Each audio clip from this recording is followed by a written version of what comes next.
Deməli, əzizlərim, şokdayam. Vision boardumda belə bir yerdə təlim demək niyyətim var idi və o şəklin indi real versiyasını birazdan yaşayacağım. Çox xoşbəxtəm. Təhlil eləmə bacarıqları yaxşı şəkildə inkişaf edib və bu uşaqların normal həyatdakı fokusu həqiqi fərqindəlik.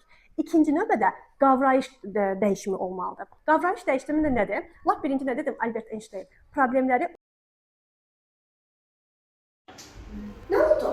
Problem yoxdur. Mən yenə də orada bir problemin içindən keçirəm, amma panika yoxdur, narahatçılıq yoxdur. Amigdalam mənə sən dəyərsizsən siqnalı vermir. Çünki şüurlu zehnim orada deyir ki, başqa bir ehtimal ola bilər, mənlə bağlı olmaya bilər.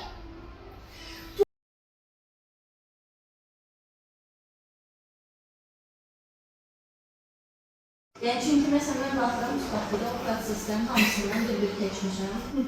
Hal-hazırda o 300 biraz ilişib qalmışam, amma yavaş-yavaş